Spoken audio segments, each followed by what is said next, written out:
Hobsonville Point is a big development. It'll be 2,500 homes. We've got 167 hectares. It's a really beautiful site. It's 270 degrees of water, coastal edge. If you go to Hobsonville, there's a couple of things that hit you in the face. One is the amount of space that there is because it was an airbase. Once you delve into it, you've got this amazing array of heritage buildings. The layout of place, the roading network, the open space network and these heritage homes all become part of the mix.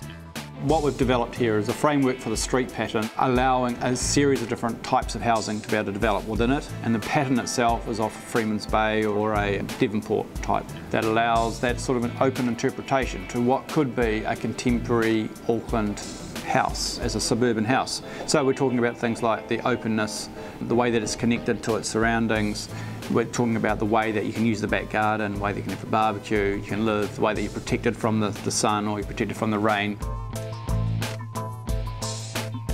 We've worked with a pile of architects along the way with it, making sure that whatever we're setting up here allows that the architecture to be able to fit into it in a good way and to be a good Kiwi outcome.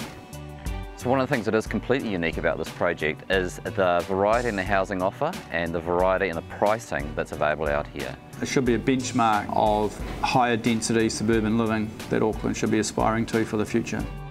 To get to the side, at the moment you can go by bus, you can go by car, and by the end of the year you'll be able to go there by boat. The boat building area that's there now, they've been building super yachts there at the moment. It's got deep water access, so it's a great potential for that, and that's been built into the master plan. And that forms a whole retail edge as well relating to marine, and you can imagine that there'll be employment on site, which is awesome.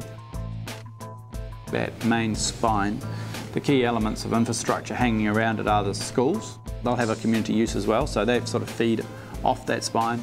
The retail in the future is built along that spine road, like you see in Ponsonby Road and those sorts of things. And in fact, we've made sure that we're trying to privilege that high street and make sure that it's a success.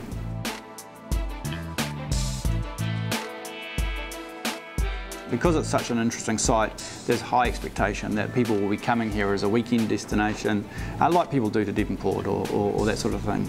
We're wanting to see a little microcosm of Auckland. So we're wanting to see old people, we're wanting to see young people, hopefully maybe there's some babies being born.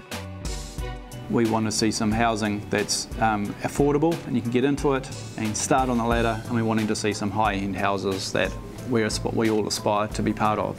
And this site allows for all of that. Really, this site is so cool that the main thing to do is just get out there, drive there, it's not very far. Or in the future, better catch a ferry, there'll be a coastal walkway, get out, walk around, have a look at the show homes, and the site sort of sells itself. We really think it's a significant community for Auckland's future.